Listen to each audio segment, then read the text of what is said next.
Welcome to our new chronicle in the world of darkness and Vampire the Masquerade.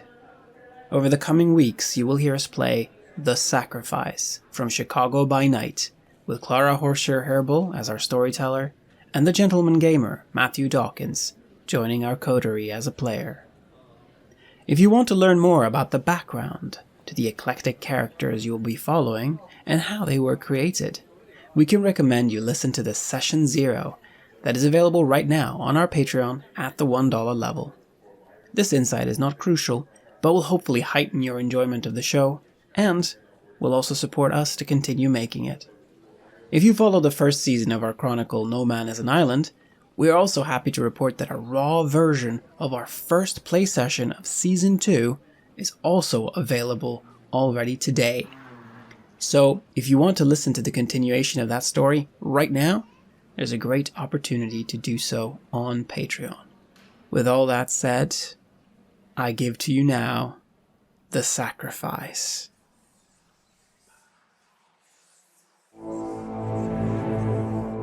Hello dear listeners, and welcome to this first session of Sacrifice, our V5 chronicle taking place in Chicago. Wow, we have had an excellent session 0, and we've complemented it with, I think, a bit of leveling up and adding of skills. How's that gone, Craig? I have spent my XP, approved it with Clara, it all makes sense, and I believe I am ready to go as the extremely deadly art dealer that I am. That sounds marvelous. And speaking of Clara, how are you doing today, Clara? I'm very well. Excuse me if there is like a lot of noise outside. I have no idea what's going on. Yeah, I'm hearing something. Is that a truck or something? Oh, I think in Denmark we have a tradition with high school students. When they graduate, they drive around in big trucks and get drunk. I think that's it. I can hear that. Yeah, well, good times. Let's see if they finish by the time we get to Chicago. But, Matthew, how are you doing tonight? Oh, I bide fine. How are I'm doing all right. Yeah, looking forward to playing. As mentioned in the character creation recording, I don't really get much of an opportunity to play Vampire, so I think this will be a lot of fun. This is your day. Okay, anything else sort of technically that we want to go over before we start? Yeah, I want to say very quickly that this is a game that's imagined by me. So I'm going to run it in maybe not the way that you, the listener, will run it at home. I'm going to take inspiration from the rules and I'm going to use them my way. So this is something I really recommend everyone doing if they are running a game of Vampire. Take inspiration from the rules. You can follow it very, stringently if you want to, but I really like to just use the rules as inspiration. So that's what I'm going to do. So if you hear something where you're like, oh, that doesn't make sense because it says something else in the rule book, then it's probably because I'm just using it the way I want to. So just a quick disclaimer. Well, that makes me even more excited. I'm going to make a quick intro to set the mood, the scene, the game, and from then on I am going to give the reins to you guys and see where we go on this, our first chapter.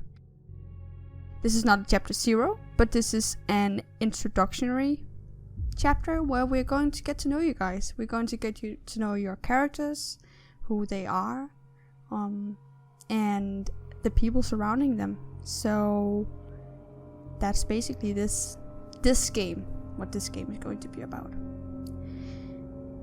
So welcome everyone to The Sacrifice. You are in Chicago 2019, in a time and a place affected by change. Not only from a mortal viewpoint, but from the eyes of our nightly predators, those of your kind, the vampires. As elders leave the city, beckoned by unforeseen powers to search someplace else, the structure of Chicago is vulnerable and Many see their chance to breach the walls. However, this is not something you as younger vampires know much about. You barely know who you are and what your roles in this newfound existence consist of. Why are you here? Who do you answer to? Do you answer to yourself? To the Camarilla? To your elders or your sire? Do you answer to your parents? Your girlfriend? Your boyfriend? What defines who you are now? Or what you are? Right now, it's a rainy March night in Chicago.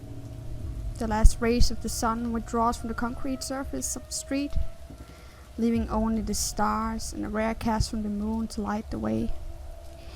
The absence of the sun and the late hours does not mean that the city is dying now. No. Especially not on a Saturday night. This is when another clientele awakens. The late shifters at the hospital getting ready for yet another busy night. Entertainers of many kinds, from dancers to jazz bands, get ready to stand in the gaze of the crowd. And around road construction, trucks start their engines despite the light drizzle of rain making the holes in the road slippery slopes. Of course, you awaken too. Now is your time to enjoy the life, or unlife, of the city. It lies before your feet. Chicago, the city that never sleeps.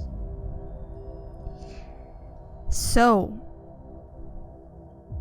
I would love to know, in this our first chapter, what Alan, Dolph, and Vincent are up to. What do they do on a Saturday night? Do they go out? Maybe to see if they can quench their thirst? Do they stay inside with their loved ones? Vincent, Taylor, I would love for you to introduce yourself to the listeners. Who are you? What kind of man or monster are you? Well, I am Vincent Taylor. I'm a man with a reasonably thin build, though I'm in life wasn't unathletic. Quite the opposite, actually. I like to keep myself fit. Not that that really matters anymore, but I still like to keep up appearances. I still wear my glasses. I don't actually need them anymore, but again, it's part of my look, and my sire informed me that changing looks drastically draws suspicion, so you really shouldn't just suddenly change things. Not suddenly, anyway. I spend Saturday nights out. It's a good time to feed and keep up appearances. I'm an art dealer, after all. I own a small gallery, and I go to all the others. It's always nice to go to the parties and the little gatherings. Granted, I don't enjoy the company at all, mostly. Most people are dull and uninteresting. I didn't really change when I became the way I am. But some people are very interesting. People with ambition, people with skill. Now that tastes good. It tastes very good. It's my preferred palate. My sire's explained that of our clan that's very important, and it just so happens I like what I eat. So Saturdays, yes, I do try and be out in the world and be seen, at least in a fashion. I don't really like to be the center of attention. Unless it's to gain something. No, better just to be there, be known, and let others do all the talking. Gives me time to focus on the art. When I'm not out, of course, I prefer to be at my home. A very nice apartment in one of the high-rises of Chicago. Very close to my sire. She likes me being close, so she can know what I'm doing. I don't have a problem with that, because I love my sire. More than anything. Well, almost, I suppose, but it's a strange feeling. I would do anything for her. She brought me into this world after all, and it's my duty to pay back the gift she has given. So yes, I go out, I mingle, at least for most of the night. Granted, there are occasional times where I'd rather just be at home working on something. I still keep up my own art. Yes, I'm not the big artist I'd like to be, but that's okay for now. At least people know that I know good art, and I do. My opinion is sought, and I give it honestly.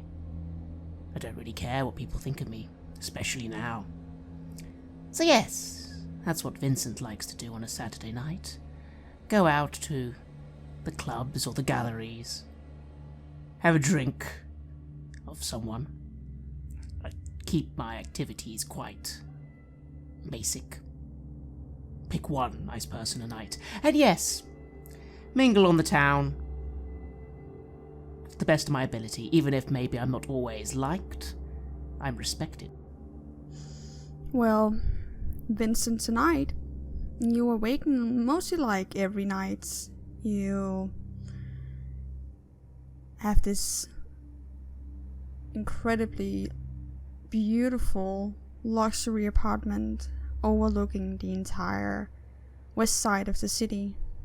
You see all the lights turn on and the last glimmer of the sun just disappearing behind the city blocks. You go into your living room, which is a big open living room connected to the kitchen. It's very modern. You had a interior designer, of course, paid for to design everything in your home. There's art everywhere. Everything from sculptures to paintings you've made yourself, some of them. You're very picky with your paintings, so you've only chosen the very best to be hung in your apartment. The entire back wall to the left side of the kitchen is basically just glass, so you can see everything going on. You get up, stretch yourself, walk over to that wall of glass and look out on the city. You observe what's going on beneath you. All the cars still in long queues for some reason. You see all the nightclubs with people also queuing up. You kind of get a sense of the night. The night is waking up now. You smile. You love this time. You love this early night time where you don't necessarily need to go anywhere, but you can just stand and observe. It's almost like the city is art in itself. You stand there for a little while, but it doesn't take long before you hear your phone ring. Your phone that's placed on the kitchen counter. It's been charging throughout the day. Yes. I take a moment to trace my finger over the skyline of Chicago. There's so many interesting shapes. You can really get some good ideas. The phone rings. It's a little annoying to be interrupted, but I go and I look at my phone and answer it. Hi, Vincent. Hi, Vincent. Okay, it's Claudia. So there's this big, art show thing tonight in the city, and it's like this new artist, and everyone is talking about him, and it's so crazy because no one really knows who he is, but it's like his art is so controversial, and everyone loves it. So I really think you should get down here. You should totally come with me because it's gonna be great. It's gonna be great, I tell you. Ah, Miss Messenger. No one's heard of him. Is that necessarily a good thing? We're not dealing with some guy off the street or No, lady. he isn't. You're misunderstanding. He's not like.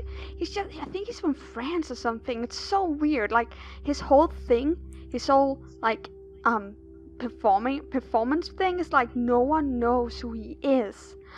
So that enables him to like make super controversial art, because if he does something people doesn't like, no one's gonna know who to blame. So you totally need to come. You totally need to come. You can't miss this. Well, you're pulling my arm, Claudia, but if you insist, well, okay then. What's his name? If he has a name. He doesn't have a name. Okay, get this. His artist's name is unknown. Isn't that cool? It's so original. Is it? Yeah? On the other end of the phone, I kind of roll my eyes, and I say, yes, Claudia, really original. I love it. Great. Okay, so are you gonna come? Or because I can just come and pick you up and we can go there, or you can like go yourself if you want to. That's like totally up to you. I can go myself, Claudia. You know I like to travel alone. So you don't... Okay, yeah. Okay, but it's like in 30 minutes he kind of just pops up, and for some reason he gets like empty like locations in the city like within the hour. It's so crazy, but that's just something he does. He's so awesome. You feel yourself getting a little... You don't know what this feeling is. It's almost like jealousy. Yes. But you don't want to acknowledge it. You kind of just want to brush it off. But there is a part of you that's a little bitter. Not because you like Claudia necessarily, but because... Who does he think he is? This is your city. He can't just come in here, not have an artist name, and get a room within the hour when it's so hard to get anywhere to have an art studio in Chicago. How does he do that? It is most annoying, and the whole shtick. Oh, look at me, I'm unknown, as if that was original. Nobody cares if you're unknown or known, it's your work. But I can only imagine some fool with sunglasses and a goatee. But I admire the audacity.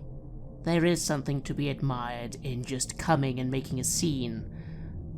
It'll be fun to tear someone down like that if they aren't actually the big cheese. Yes, no, I shall go, I think to myself. I shall. Yes, Claudia, give me an address. I'll have my driver take me.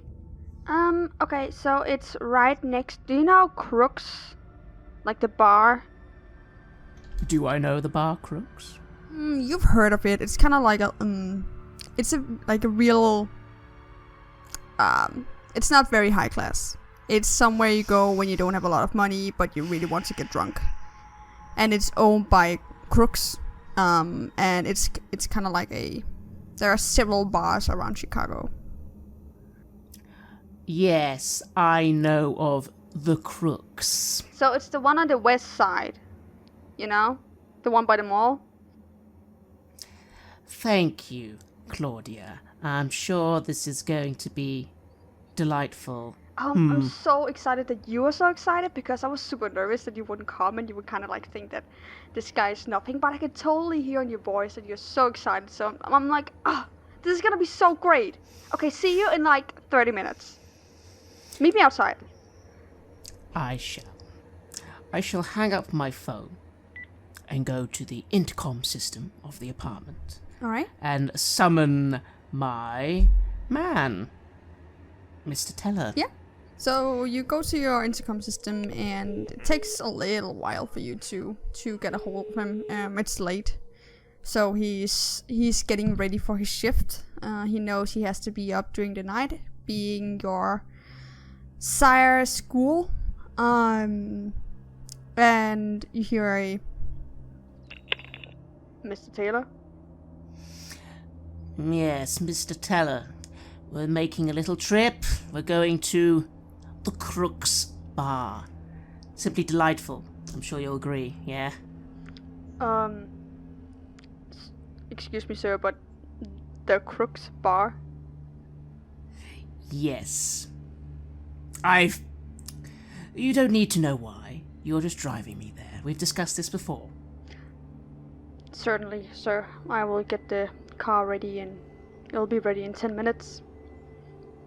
Good boy. Good man. Cheers. Alright. So, now that you have a plan for the evening, I think we're gonna jump onto our next person here. And I think we're gonna see what Dolph is doing. What are you doing, Dolph, on a Saturday night? I think Dolph's waking moments, minutes, follow the American Psycho style routine. Most of what Dolph does in the first few minutes, first hour of waking is completely unnecessary for a vampire. But he has his regimen, he has a certain routine, he still likes to exfoliate, he still likes to make sure he's perfectly oiled and perfumed, he likes to ensure his hair is not at all out of place, and he will intersperse that with a couple of showers. He will also do exercise, knowing it's completely unnecessary, but he does it because he likes to feel that connection to being alive. While some vampires might consider it a complete nonsense affectation, for Dolph, this is one of the things that completely roots him in the person he was as a mortal. So he does a bit of time on the cross trainer, he does a little bit of time lifting weights, he goes through his beauty routine. He largely ignores his girlfriend Ada while he's doing this. She knows that this is what he does when he wakes up, and if she tries to interrupt him, he will probably tell her to wait. And then once he's done, and he's toweled off, and he's wearing something suitably sharp, he will enter the living area of his rather plush house, I have to say. He does have a very nice house on the lakeside, part of the Gold Coast of Chicago, because all that money from modeling has gone somewhere. So he steps down into the living area, just a few steps down. It's one of those lovely split level interiors. And he says to Ada, "How do I look tonight?" Excellent as always. Good. That is what I was going for. Do you ever doubt that you look good? Honestly. Well, you never know, and something might be a fraction out of place. And you, of course, look absolutely ravishing as ever. I'm not wearing anything special.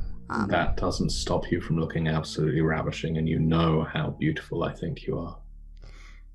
She blushes a bit and smiles, and she doesn't really... You can tell that Ada is a little different from Dolph. She is also a model, but she is not as popular as Dolph is. She is more a commercial and family-friendly model than Dolph that does a little more experimental stuff. She is very pretty, very conventionally pretty. She looks like the girl next door. With her long blonde hair, she's put up in two braids, and she is wearing a light, almost kind of like camisole dress and a couple of high heels. She is making herself some tea, and very routinely she is opening the fridge and pouring blood into a cup, almost like she's been doing that for years. She knows what Dolph is. She has, after a long time, accepted that that's who he is. It does change their routine a lot as a couple, because she needs to be up at night, but as she is a student, she doesn't really mind. She can read throughout the night and sleep throughout the day with Dolph. You know what I love about you most, Ada? No, what? You ground me. When I look at you, and you are always so earthy in appearance. You know, your outfits, your makeup, the way you do your hair. It's so street level. And sometimes when my head is completely lost up in the stars, I really need to wake up, as I do after I go through my routine, see you and think, okay, that is where I am, that is who I am, and that is who I'm with. And I'm so glad you don't have any pretensions of being anything more than that. Well, thank you, darling. You are complimenting me a lot tonight. That's very nice of you. I've woken up in a good mood, and please put that red liquid away back where you found it. I prefer to drink from sleepers, not from bags. I'm trying to put everything into a routine, and I can't help but think that this isn't the way others do it. It's a very difficult balancing act, I can tell you, but I know we paid a great deal. I had to pay a great deal for that circulatory system group to even get a supply, but I have to say that I don't think this is what most kindred, as we call ourselves, do. Baby, listen. I know that you have a preference in blood, but I don't want you to become, what you become when you get really hungry. So she hands you the cup. Just at least drink this. You never know if you can get anything else tonight. He stares at her for a while, stares at the cup, and to him it's a little like being handed a cup of instant noodles. This is the cheap option. This is what you do when you don't have enough time to prepare a decent meal. And he drinks it. And he puts it down. Ada smiles. She's obviously very pleased about that. She has seen Dolph when he is at his worst. Not only with his addiction problems, but also with his need of blood. When he is at his lowest, he becomes something else, as most kindred do. And she is trying her very best to keep him on a straight line. She gets up after sitting for a while at the dinner table looking at Dolph, just small talking about everything, what they're going to do the night after, what the week is bringing, and she pulls out his telephone or his phone from her pocket and says, "Oh yeah, this has been going off all day, so..." "Why have you got my phone?" He reaches over and grabs it. I just took it from the bedroom. I just wanted to give it to you. Don't take my phone. I'm sorry. I just wanted to give it to you because it's been going on. Well, I would have found it when I woke up, wouldn't I? She goes quiet and kind of retracts in her chair. Almost like a child that's being told off. It's okay, I know why you did it. But you don't see me checking your phone, do you? Probably because there's no one of interest in it. No, I would have seen that, oh yes, several missed calls. So when you look down on your phone, you see you are very active on Instagram, and you have a Facebook page with thousands and thousands of followers for your modeling career. And you do see a lot of people talking about this event at Succubus Club tonight. This big event. Secret. incredibly secret. You have some very influential people actually texting you and saying, you need to come to this. This is important. Now, for as much as Dolph has the affectation of being a dick and generally full of himself, the one thing he feels completely uncomfortable with is kindred society. He is still firmly entrenched in the immortal life. He still has a job. He still gets an income. He still has a mortal girlfriend. And for that reason, he's largely avoided the Succubus Club and the other members of his clan that reside in Chicago, other than those who have told him what he is, what he needs to avoid, and something about some cult or religion or other that really doesn't interest him a great deal. He tends to avoid the Succubus Club and the Blue Velvet and other locations like that. But if there is something going on, who is sending him these messages? Who's making these posts online? Is it just followers, members of his entourage, or is it any vampires that he knows of that are still openly using the internet? Well, it's basically everyone within his reach. Everyone is talking about this. Everyone is asking, how do I get tickets to this event? Where is it? When is it starting? What's going on? Obviously, a lot of mortals have heard about this too, but it seems like no one has been able to get a ticket yet.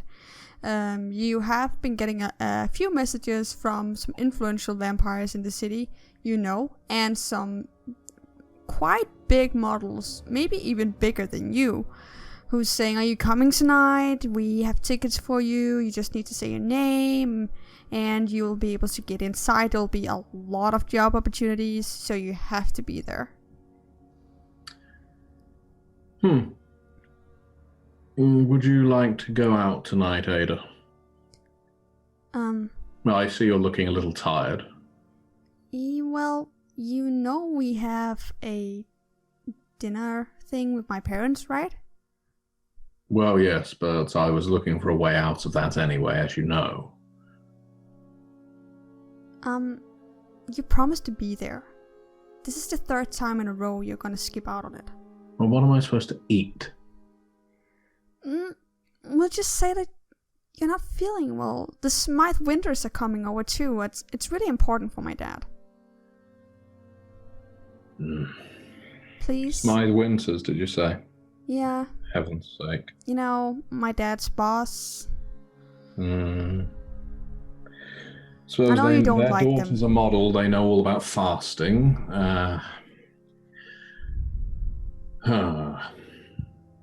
And when is dinner? I'm assuming it's quite soon. Yeah, it's like in 1.5 hours or something. You can go to the thing afterwards. I mean, I've heard about it now. Well, I suppose I wouldn't be called fashionably late if it wasn't fashionable. So, yes, we'll go to the family dinner. We'll have a grand old time, and I'll give your mother a kiss on both cheeks as she likes. And then we'll go somewhere decent. But for the love of God, we've only got an hour and a half, you'd better spend that time getting ready. Okay. I'm more or less ready, but I'll do something more. So, what kind of party is this? How do I dress for it? It's like a club, or what is it? From what I know of the Succubus, it seems to have every kind of music going, and I've no idea what kind of music's going tonight, but as it appears to be some kind of... that's the place where this big party is after dinner. But what I would recommend, as it seems to be fairly exclusive, is if you've been sent any promotional outfits by any of your contacts or agencies, get something a bit chic so that if someone is taking photos, they can at least say, oh, what's she wearing, and give a little publicity to whoever it is that's paying you these Dolph, nights. Sweetheart, I know you're very smart, you're very talented, you're very handsome, but I'm not stupid. I know how to do my job, okay?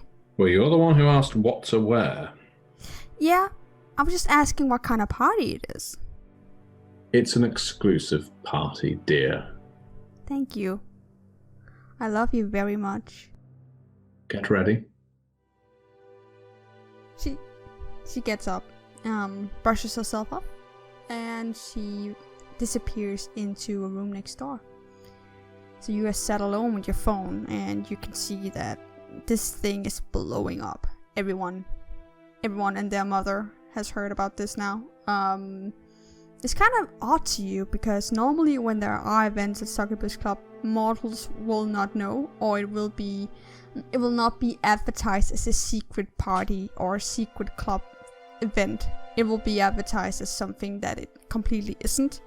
So you are wondering who is making this event happening, who is behind this party.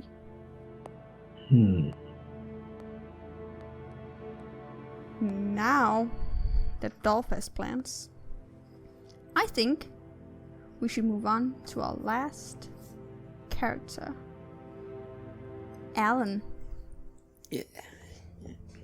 So Alan, I would love for you to just introduce yourself. Just tell us who you are and tell us what you normally do on a Saturday night. Yeah, I'm Alan. I'm a jazz pianist. I play at a few different clubs here in Chicago. That's usually what I do on the Saturday night. Yeah, my day off is usually Mondays and Tuesdays, and then mostly the rest of the week I play at different places. And well, tonight my agent Joseph has got me this. It's a good gig. It's one of the clubs that I really like. It's called Down with the Wine. It's not bad, but I'm just really tired, and my agent convinced me to get out on a tour, and it's the first one that I've done since my embrace, and it was terrible. It was horrible. I don't know. It was really hard just getting some sleep, and I got a nice, especially accommodated sort of tour bus for me, and the rest of the band. They got their own sort of bus as well, but it was terrible. And it was I missed Michael too an awful lot. My boyfriend. And of course I had to take the dogs with me, and it wouldn't be fair to them if I didn't take them out, So I wouldn't want anyone else in the house anyway, so might as well take them along. And I don't know why. Maybe I'm not in a good mood today. All right, so Alan, you've spent the night in your boyfriend's apartment, and your boyfriend does not know who or what you are, that you are actually a vampire. So this is a perfect example of having a relationship where it's fully known that the other partner is a vampire, and one where it is not known. He doesn't even know how you really look. Yeah. So you wake up in your boyfriend's apartment. He is a musician like you, but he's not the best musician. He's kind of got a bad reputation. He's had a couple of nights in some LGBTQ clubs where he has acted a little out of order, gotten a little too drunk. So he's more or less banned from a lot of clubs, which makes it very difficult for him to play. He was even thrown out of your band, and he's very bitter about that. He's angry at the world for not accepting who he is. He's angry at the gay community for banishing him. He's angry with you because he didn't feel like you did enough to keep him in the band, but you felt like you didn't have a choice. It's not up to you to decide who's in the band or not. After he's kind of had a a rough time of it. He fell into a bit of a depression. He stopped playing music. He, at least in public space, he didn't perform anymore. He stopped going out. He started letting himself go a bit too. It doesn't really matter too much to you because you know what you look like. So you can't judge. But you are worried about him because he doesn't seem like himself anymore. You wake up in this apartment, and this is a new apartment he just got because he couldn't pay the other one. So this is in downtown Chicago. It's a 1-bedroom apartment. It's kind of messy. There is clothes almost everywhere, piled up on chairs and in front of the door, and records. An old record player is still playing from the night before, or it's not playing, but it's just turned on, and it's just kind of like going on in the same record you put on. He wakes up and kind of rubs his face and sits on the edge of the bed. He doesn't even look at you. You can see on him it's another one of those days. It's not a rough one.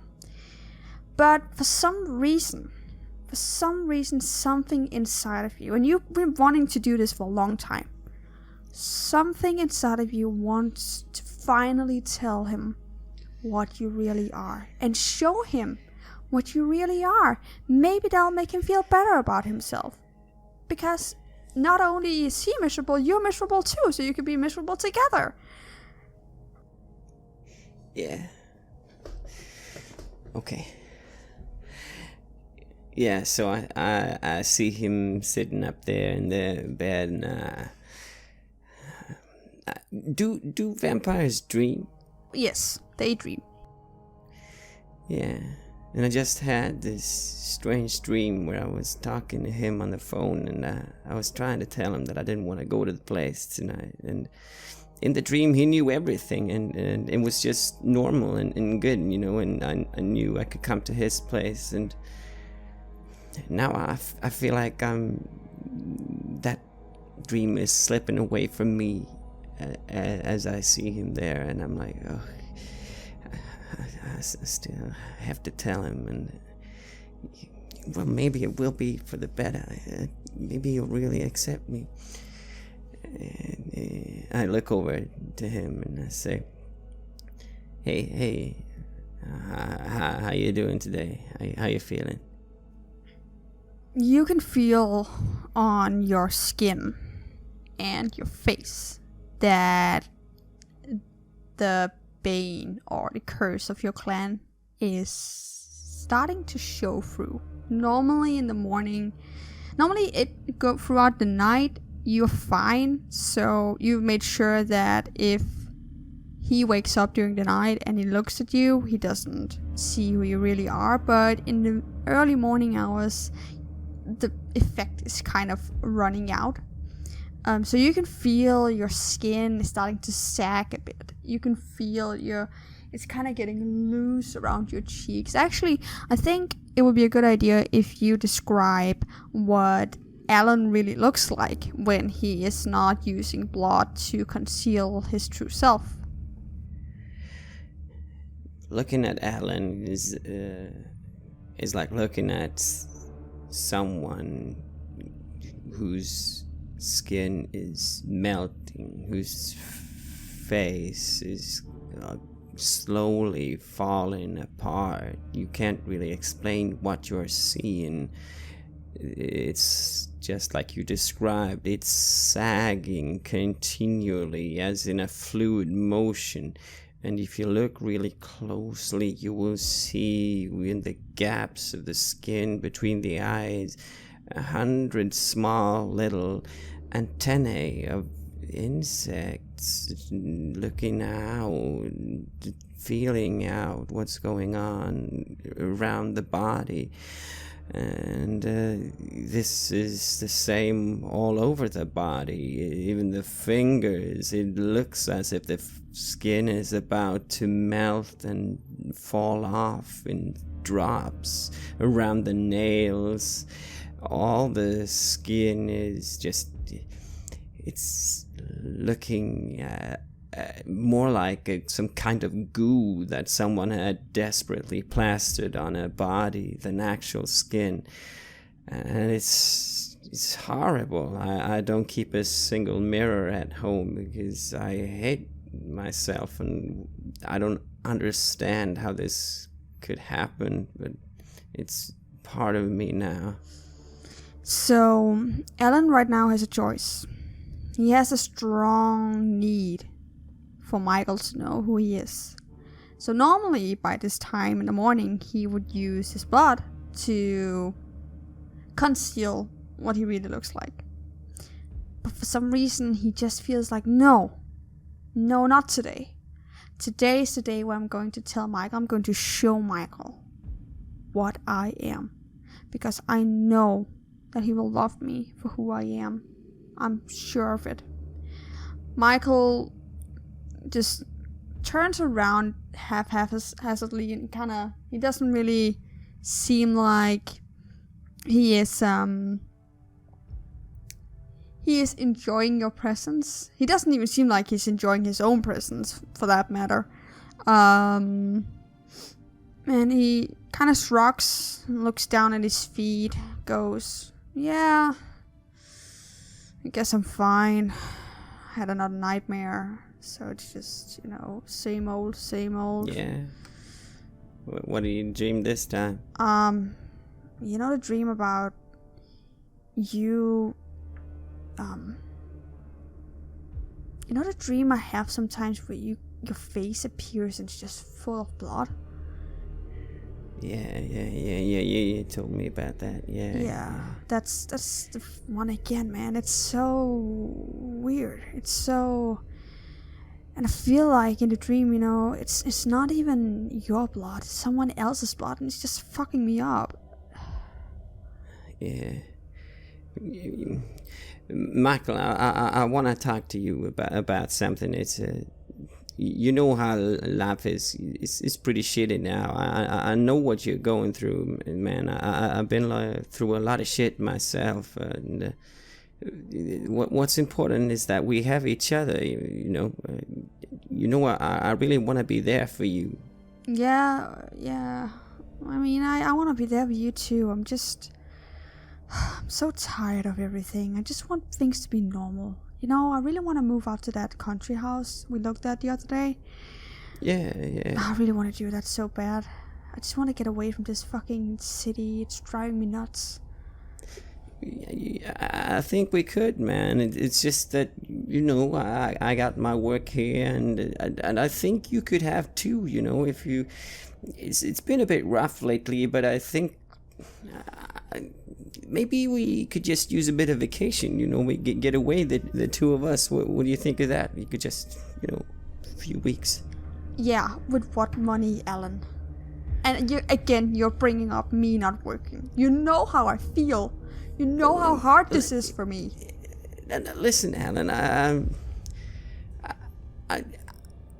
things aren't as good as things aren't as good as they might appear with me either. There's something that I've been wanting to tell you for a while now, and there's something that it's pretty messed up about my life too, and it's something that I haven't really told anyone. You see, you grab Michael's attention a little more. He turns around in the bed, and now he seems more focused on you. He's kind of like half turned around, but he's definitely looking at you with those big green eyes that you fell in love with to begin with. He kind of looks a little scruffy. He looks like he hasn't been shaving for at least a week. And he's been wearing the same t-shirt now for 3 days, but he looks so attractive to you. He is beautiful in your eyes. And you kind of stop for a moment and just take him in. He is the only one who has ever accepted you, but the problem is you've never shown him who you really are. And as he turns towards me and I feel my appearance is weakening, I swallow when I feel really nervous. If I could sweat or that my pulse could increase, that's what would be happening.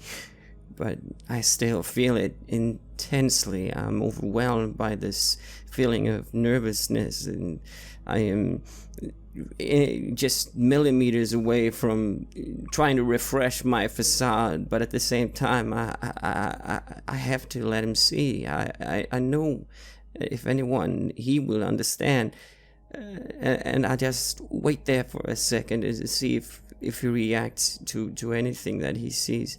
So you are trying to, right now you're actually trying to fight against what you would find completely natural in this situation, that is hiding yourself. Yeah. I would like a composure performance from you.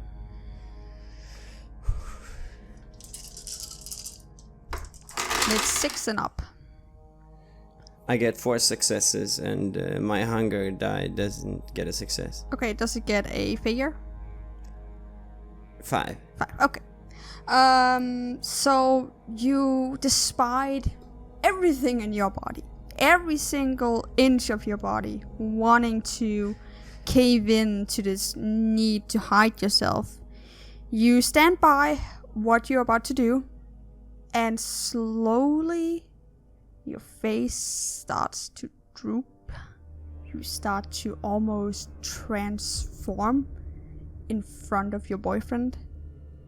And you can see Michael's face turning from intrigue to concerned until he almost furrows into a disgust, fear. You've never seen Michael look like this before. He starts to shake, lifts his hand and points against you and says, Helen, your face, what's happening to your face, man? Look in the mirror. This is what I wanted to tell you about. I have a thing. I have a condition. And I've been hiding it from you. What the fuck? I feel terribly ashamed, and I know I look hideous. What the fuck is Michael, happening with you, man? A condition? Look, you are literally transforming before my eyes. What the fuck is going on? It's something that takes a lot of energy to control, and energy? What are you talking about? It's a thing. I have a thing with my body. This is something that I've had for several years, and I know we've been going out for quite a while, and listen, I just need you to listen, okay? I know you're gonna freak out, and this is something you probably never seen before, but it's still me. I promise. And what condition is this? I've never heard of anything like this.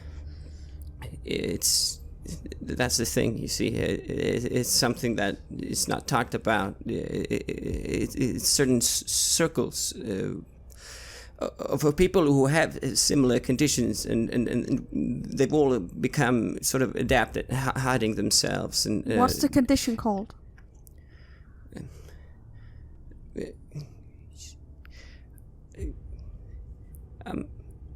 I'm a vampire, Michael. What? Man, you're losing it. I thought I was losing it. What? A vampire? So you suck blood? I live from blood from other beings. Yes. Is this some sort of? I never taken yours. I know this is completely out of this world, but I'd like to introduce you to my real world. It's gonna be a lot to take in. I get that, and if you need time to think, I understand as well. But I can't hide for you anymore. Please, he sits down on a chair, on a bunch of clothes, and he just puts his head in his hands and shakes it. I said, what the fuck is going on? A vampire? A vampire? What? Yeah. I know it sounds stupid, and it's like a fairy tale, but it's true, Michael. We exist. Not everyone is like me, of course. I was just unlucky to be struck by this condition that I have, particularly that looks like I do. I need to, you need to go. I can't handle this. Please, Michael, I'm just asking you to please take it into consideration and keep your cool. Please don't drink anything tonight, okay? And just try to think about this. This is still me. The soul is me. Everything else it's just an appearance to me. Nothing else is different. I don't go around, killing people or anything like that. I'm still me, the kind person. I want to keep doing my thing. I want to play my band. And look, if you want to go out on a holiday or anything with me, I would do anything with you. I would put money aside. You lied to me. I would do anything. You've been lying to me for 3 years. 3 years, Alan. You've been lying to me about who you are. 3 years! When he says this to me, it feels like a relief somehow that is his biggest concern. I sigh and I slump back, and I know, Michael, I know, and I'm not asking you to forgive me or anything, but it's something that I'm hoping that you would find in your heart. It's my appearance. Think of it as someone who uses an excessive amount of makeup and trying to fool the world that there's someone else, but I know this is horrible to look at. That's why I don't have mirrors at home. I don't care about what you look like. Okay, that's not what this is about. I care that you fucking lied to me for 3 years. That's what I care about. That you've been someone else. You're not Alan. You're some I am Alan. Liar. That's who you are. You're some liar, and I don't date liars, okay? So get out. Just get out of my apartment. Michael, No, get out. Get out of my apartment. Get out. I get out of the bed and I start. I understand. I'm sorry. I'm so sorry. Michael, please call me. And I start moving out of the apartment. Alright. So you move out of the apartment. It's still slightly raining outside. You kind of stand on the street and you look up on this 4th floor where he lives. You can see his shadow. You can see the light behind him. He's walking around. You see a couple of items flying through the air. It looks like just clothing. You hear things hitting the wall. You hear Michael in distress, obviously. But you kind of got the message. You know that he needs time, at least, to think about all this. And I stand there and I'm sad and I'm shook up, and at the same time there's a big sort of weight that's lifted from my heart. I'm by no means happy, but in some way I am relieved that I actually said it. I actually did it. Maybe he'll find it in his heart to forgive me and understand. I hope he will. The only thing you know right now is you have a show. You have a show to play at Crooks, actually, at the west side. Yeah, that's right. And that's right. You have around an hour to get ready and get there. You feel horrible, but at the same time, you feel like you've done the right thing. No matter if he accepts who you are or not, at least now he knows who you are. So, you feel alright. You hope that he's texting you back and you're constantly checking your phone to see if he's trying to contact you or just anything. But you don't see anything. And I'm walking along, and I feel the dog treats in the pocket of my coat, and I take a few out, and I call, dogs. You hear a couple of, like a rumble from a trash can from one of the dead ends just right next to you, and 3 dogs comes running over to you. They are the same 3 dogs that lives in the area. You know all about them. You've actually followed one of them since it was a puppy. And they seem very happy to see you, at least. When Michael is not happy, at least they are. So it kind of brings you a little warmth back in your mind, and it changes your attitude a bit. Although you're sad, you feel a little more loved now. You've always had this very good relationship with animals, and you know that you can always count on them to show you affection. Yeah, that's good, dogs. That's good. Oh, look at you, brown dog. You going? This is so big, and here you go. Here's some treats for you, and you sit nicely. And oh no, that's not for you, white dog. That's for black dog. And then I gave them over. I never really give them names. It's just easier this way because I meet so many of them. All right, so I think it's time that we turn back to Vincent. Yes. So, Vincent, you are more or less ready to go out. It doesn't take long for you to get ready.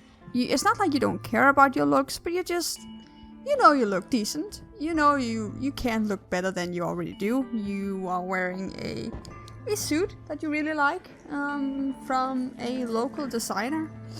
And you think you look sharp. You check yourself in the mirror. You put a little gel into your hair. You accept how you look. You know you're not the best looking man in the world, but you're definitely not too shabby. No, I like to dress smart, but not completely smart. My suits aren't the finest suits, but they work. They're quite casual in a way, really. I don't wear a tie. I wear quite loose sort of suit jackets with, like, sort of nice shirts underneath, jeans or suit trousers. And yes, I look good enough. It doesn't take long before Frank sticks his head in. Frank is a little tiny, kind of roundly built man. He's been serving your sire for as long as you can remember. He has a red mustache and has a half bald head, and he's put a cap on it, and he is wearing his usual coat and jeans look. He has never changed his look for as long as you can remember, and as long as your sire can remember, really. And he sticks his head in and kind of knocks on the frame of the door. Mr. Taylor? Enter. I just wanted to say your car is ready. I'm sorry, my boots are not the cleanest right now, so I don't want to step into your car. Well, that's all right, Frank. After all, cleaning your boots is just something people do, except you, right? Yes, I suppose. I smile at Frank as if what I've said was hilarious, and begin moving towards the door. Any mail? No, sir. Just the bills for the rent of the art studio. I'm taking care of that. Nothing of interest. I nod. I have an interesting system. Obviously, no mail comes to this address because no one knows. I live at this address. Who doesn't need to know anyway. Instead, my sire's arranged a sort of little on the outskirts apartment where apparently I live, and Frank keeps up appearances there every now and again, just to make sure, in her words, no one gets a bit too close to wanting to take a little snap of me during the daytime. Frank doesn't really say much. He's never been much of a talker. He knows that he is best off just doing his job and keeping his mouth shut. So that's what he does most of the time. He does answer to questions, but it's very plain, very yes, no, perhaps. So he's not a very intriguing person to talk to, which kind of annoys you, because a part of you wants to know who he is. What does your sire see in him? And a part of you is very intrigued by this mysterious person that seems so plain, but there must be something more to him. There must be something more to this guy. Does he have a family? Who is he? What did he do before he became a part of the society? Yes, yes, it definitely does interest me. I am rather unpleasant to him, but in the way I am with everyone, really. I don't actually deliberately antagonize him, because I do acknowledge at the end of the day that he is my sire's property, and I need to respect my sire's property. Frank has been in the business for many years. Frank has been your sire's school for many, many years, as mentioned. He is quite used to being stepped on, talked down to by vampires, so he just accepts your belittling without much of a fuss. He kind of laughs once in a while to release the mood, or kind of just shrugs it off. It's not like he's annoying you, but it's like he has this shell, this armor on, because he knows what he is, he knows his rank, and he knows that he just has to accept being belittled. So there's a very nice Mercedes, a black Mercedes, waiting for you. You can see that he's just washed it. He doesn't keep himself very fashionable or clean, but he does keep his car and everything else surrounding him clean, and he is a very meticulous man when it comes to that. You can see that he's really used a long time on it, and it pleases you. It's nice, it's aesthetic, and when people see you in the city, you like to have a good demeanor and have a good way to show yourself. Indeed. And yes, I take a moment to adjust my glasses with the dark lenses, of course, because it makes everyone think I'm mysterious. Some people think an idiot, but well, I don't need them anyway, and I can see just fine with dark lenses, to a point anyway. He opens the door for you, and you sit in the back of the car, and he looks at you in the mirror and says, "Where to, sir? Are you sure you want to go to Crooks?" Yes, Frank. Apparently there's some big know-it-all, very impressive.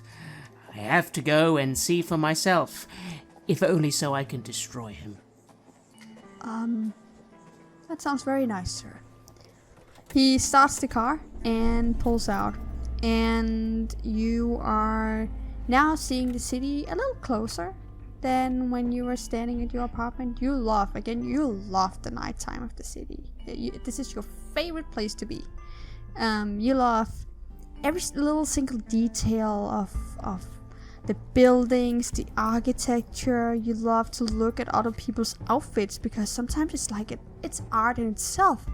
The makeup of some women they've used hours on, and it's like you're seeing every little detail, just letting it flow through your body, and it's almost giving you the feeling of being alive again. Yes. There is still inspiration to be had in every little thing, really. I sometimes feel that's what is lacking in some mortals. It's a little different now I am the way I am. There are some interesting kindred artists, although I do find some a little gauche. They say they feel better art now they are the way we are, but they're just relying on the blood. It's not in the blood, not really, it's more than that. They don't quite get that, but then they don't often listen to my opinion. There's a certain group especially who don't, but I can't change their opinion on things.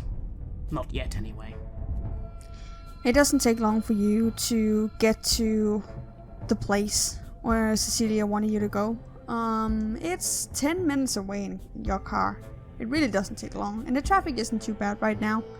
So Frank pulls in, and he parks outside of Crook's, which is this dingy little bar. Apparently right now it's being renovated. You can't really tell. There is a lot of people outside smoking in groups, laughing, drinking beer. You can definitely see that this is not only a place for kindred, but also mortals. And right next to it is just an abandoned building.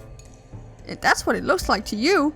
It doesn't look like a fancy art gallery. It doesn't look like some new artist who is trying to show off. It just looks like an abandoned building. But this is the exact place Claudia wanted you to go. So, did she give you a wrong address? Frank turns around and looks at you and says, "Well, sir, here we are. This is where I usually go to drink. Just a brief reminder of that. I don't think This is where you go to drink. Yes, sir. It's cheap." Well, isn't that radical? I was saying that to warn you that maybe it isn't a place for a man in your status. I'm sure Mrs. Strauss would be upset if she heard you were here. I kind of actually twitch a little at that, as a little part of me is very worried that he is completely right. I cannot. Often, any time the very thought of upsetting or annoying my sire comes up, I have this strange clench in my chest, even though there is no longer any heartbeat, most of the time. That makes something happen. But I kind of just take a deep breath, tap my fingers a few times and say, "Franca, I'm here for a reason. I'm not here to just enjoy the nightlife. Apparently, there's someone interesting here. She'd want me to make sure that they're interesting or not." My apologies, sir. It's not my place to say whether you should go somewhere or not. I will keep my mouth shut, and please call me when you are ready to be picked up again. Yes, I make sure I have my little pager. I don't give him a proper phone call, of course. The pager does. I look around, though. Are there people here? Is it busy? You do see a couple of other confused people that look very artsy to you. They look like typical art museum attendants. They look like people who enjoy the finer arts of especially paintings. That's what you kind of see. You know the clientele. You know what they look like. You can spot them in a crowd of thousands, and they are definitely artsy people. They are standing in pairs or groups and looking just as confused as you are. And one of them is looking in through the window, but the window is covered by these brown paper bags. It just looks abandoned. There's not even light inside of it. One thing does spring to mind, just to be on the safe side. I'm not in anyone's direct territory, am I? Not as far as you know. As far as you know, this territory just belongs to the prince. So it should be neutral. It should be fair. It shouldn't be anything dangerous at all. Good. I have connections, and it's normally fine, but as my sire told me many times, the traditions are extremely important. I had to recite them once every day for a year. So, I do worry about those sort of things. But this is fine, and I think I'm in the right place, so I'm going to go in. Let's go in. Alright, so just as you're about to grab the handle to this place, Claudia runs up to you, or you hear Claudia's voice. Hey, sorry I'm late. Hi everyone. Are you ready? Like, it looks kind of close, doesn't it? I turn to Claudia and give my usual method of agreeing with someone or acknowledging someone, which is just sort of stare at them for a bit and bob my head very slowly. Are we supposed to go in now? Is it now? Are you just going in? Oh man, you're so radical. Yes, I'm going to use the door, Claudia. Is that a problem? No. It's just so, I'm so excited. Okay, so, yeah, okay, I guess we just open the door. I don't know how you do this.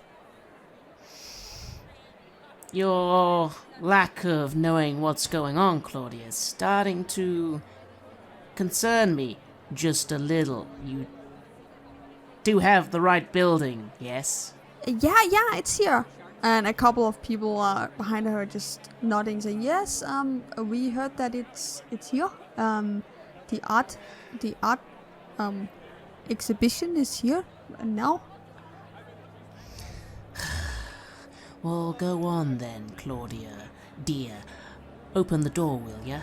Oh, I'm supposed to. Okay, I'm gonna open the door then. Are you guys ready? Yeah. Because, I'm so excited. Okay. She grabs the handle, and it says click, and the door opens. And as soon as she steps inside, normally you would expect that lights would turn on, but it's just dark. It's just pitch black. You, with your vampiric abilities, you are able to see in darkness a little better than mortals are. And you do see a couple of almost, it looks like big aquariums. It's very odd to you. It's not something you've seen before. It's not paintings on a wall. You just see these big squares. But you can't really tell what's inside of them. People flock in with you and they look amazed and fascinated, and some of them are even taking pictures of nothing, but they think it's a part of the experience. They are already engaged. The door closes behind everyone, and you're just standing in this pitch blackness in the middle of what you would think is a very big room. Actually, you can hear on the acoustics in the room. It's a very tall ceiling. I kind of look around a little. I'm not gonna lie, I'm not impressed. I feel the concept of nothing being something is dry and dull. I can paint a white canvas white and say it's art. Right now, I'm sensing a lot of showmanship, not necessarily skill. So I'm not impressed, but I can be patient. I will start tapping my shoulder a little with my hand, which Claudia can hear and will know is a telltale sign that I'm getting impatient. Claudia looks back at you, and she's definitely getting stressed. She knows she has to do something right now to keep you there and impress you. So she starts looking around, and then she just steps into the room, further into the room. As soon as she does that, you hear the clicks of light going on. They flicker a couple of times before they reveal what is actually inside of this room. Inside of this room are indeed what looks like big aquariums, but instead of fish, there are what looks like to be suspended bodies, corpses, in threads, ropes, hanging around in different positions. Some of them are in athletic positions, where they are running, or jumping, or throwing something. One of them is holding a spear. You see, if you look to your left, there's more like an everyday kind of exhibition where corpses are placed around a dinner table. Corpses of children, adults, elderly, positioned like they are at a normal family dinner, but eerily, of course, not in movement. They are pale almost bluish, some of them almost black and grayish, like they've been decaying for a little while. You see that they are all dressed, at least the ones in the everyday part of the exhibition, almost dressed as if an alien would come to Earth and analyze what people wear and then put people in clothing. Almost eerily normal, but so off.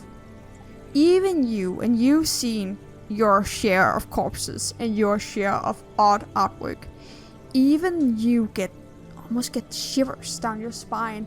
This is incredibly odd. In the beginning, it's just quiet. People are in shock.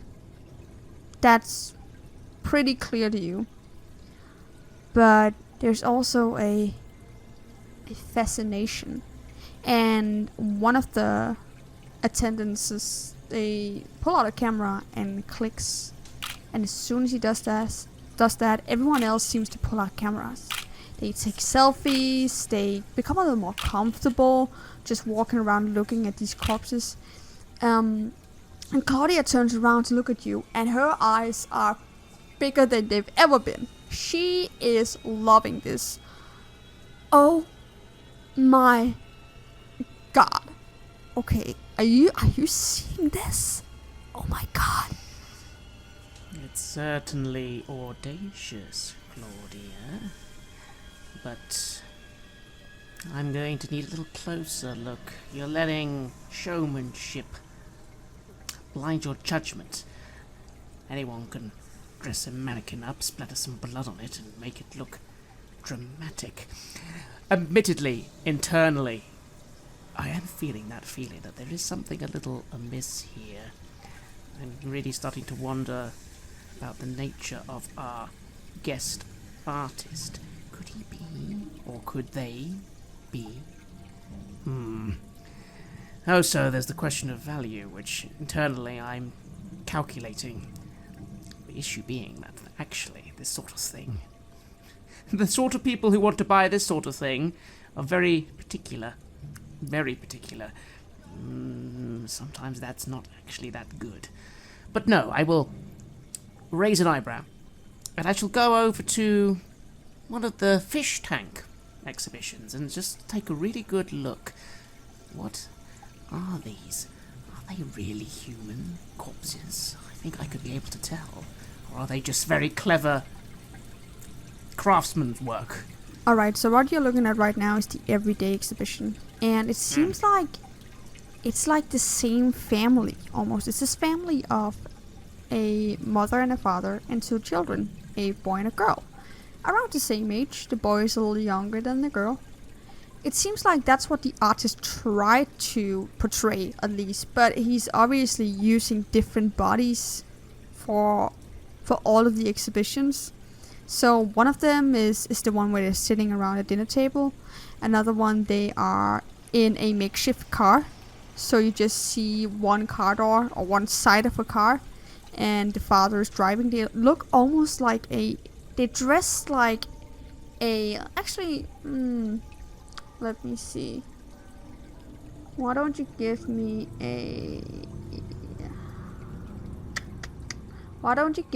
an intelligence etiquette? And remember to include your 1 hunger die. Yes, so that is very well. That would be 3 successes. Right. So right now you are looking at what to you seems the most interesting of all the exhibitions. It's actually one of the most more simple ones. It is one with the family again. And they are all dressed in the same clothes throughout the different exhibitions. So the dad is always wearing this tweed suit with a hat. The mom is always wearing a green dress. They do differ a bit, but it's more or less the same. The little girl is wearing braids and a tartan almost like a schoolgirl dress, and little boy is wearing a sailor outfit. So it's very much like a movie-esque portrayal of what a perfect family look like. So what you're looking at right now is just a family standing hand in hand. The father's hand is lifted by one of these ropes to almost like do a waving motion. But it seems like what you would think is rigor mortis has set in before they could actually open his hand fully. So they have to put screws in between the fingers and the base of the hand to keep them straight. And his eyes are just wide open, almost like they had to remove his eyelids in order to keep his eyes open. He seems like he's the most decayed of all the bodies there, whereas the mother and the two children seem more fresh. But as you're getting closer, you are going to give me a resolve investigation roll. No successes. Okay. But no bad failure on the hunger dice. Do you have anything in medicine? Not at all. Not at all. Alright. So, you have a difficult time determining if these are real corpses or just very persuasive or persuading dolls. You are almost standing with your face pressed against this aquarium and trying to figure out every single detail. Does it look like congealed blood on the floor? Is it just fake blood? Are the eyes their own eyes, or are they glass? What's up with these people? You can't figure it out, no matter how much you try to analyze these corpses, or what looks like corpses to you. This is annoying me a great deal. To the outsider, it does appear as if I'm just standing very still and just tilting my head back and forth. Internally, of course, I'm trying to assess this. What's the point? Is this a comment on family life, the meaningless of existence, the mask we wear to hide the rot underneath, just shock value, deeper meaning? Why the same clothing? Claudia, Tam here. Claudia is looking at another exhibition, but she comes over right away. Yeah, do you like it? It's something. Where is our esteemed unknown? Do you know if they are? I don't know. You don't know. Who set it up? How do you even know about this? You say they come and are unannounced. Well, how does that happen? How did you find out this was here? Oh, Facebook. On Facebook? Yeah. Who moved all the exhibitions in? Who's going to clean up when we go? I don't know. I just saw the event on Facebook and thought, this will be something for you. Again, I just tap my hand against my arm a little, and my face kind of puts on this very forced smile. Claudia, sometimes I wonder why you aren't higher up in the business. Your knowledge of stuff is so extensive. Thank you. Yeah, I know. It's weird, huh? I turn my attention back to the art. I don't like it. You don't like it? No. It's gosh. Oh, look. If this wasn't dead bodies, or what look like dead bodies, what's the actual art? Where's the skill and talent? Hardly any. Okay, they look pretty good, but anyone can make a mannequin and dress it up. I guess, but I kind of think it sends a powerful message. Like, if you look at the dad, how he's like rotten, almost like he looks rotten, but the rest of the family looks like fresh. Like, it's almost like he's like, you know, the rotten apple of the family. She pulls out a note block and she starts writing down, and you can definitely see this is something that's going to go in her online art block. I kind of give a little bored huff, and I begin looking around the rest of the room. How many exhibits are there? Is there any indication that there's more to this than just this large room, or is this seem to be the main place? You start to investigate the room, but before you get very far, Claudia pulls your sleeve and she says, when you're finished, I kind of need to talk to you about, like, some rumors I've heard. It doesn't really have anything to do with this, but I kind of think it's something you'll be interested in, so I'm gonna be here, but just when you're done, just hit me up. Yes, Claudia, no problemo. Alright, so you look around the room, and you do see there are 2 back doors in the room. Behind these, behind 2 big aquariums. You get an more or less an accurate number of how many aquariums that are in this room, and it's 18. And they differ from having a single person in them to having several persons in them. And they just seem like to portray normal life. It's clearly some sort of message about the mundanity of existence, or the rotten apple, as it were. I suppose it's slightly interesting. I shall go back to Claudia and say, well, I can admire the scale, but I'm not really getting much more than that. I suppose it's something.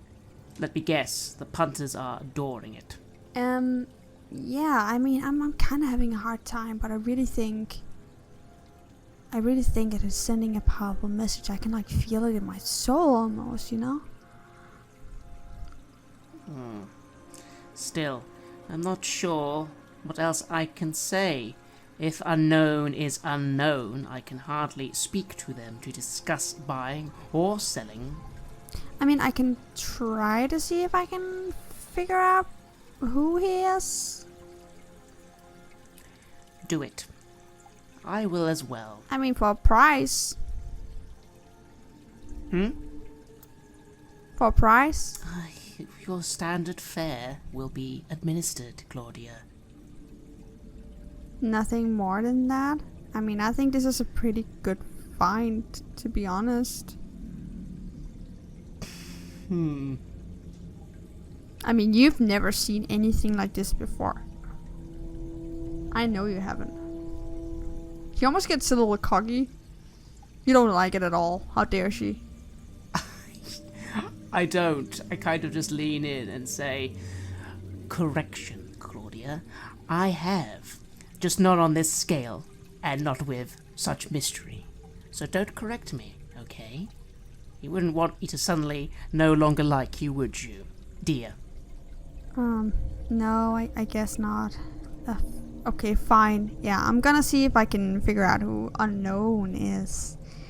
I kind of want to know myself. It's kind of hot that he's, like, unknown. If you know what I mean? No, I don't. No. Okay. I'm gonna see if I can figure out who he is. Good. And I sort of bristle for a moment. I'm steadily disliking this individual more and more. There they are with their mystique and audacity, as if that makes an artist. Anyone could do that. Anyone. But I kind of distract myself. Claudia, what was the other thing you had to mention to me? Claudia lifts a finger and opens her mouth, as if she's about to say something, but then you hear your phone go off in your pocket. Or your pager. A moment. I check my pager. You see it is from your dear sire. What does it say? It says, call me.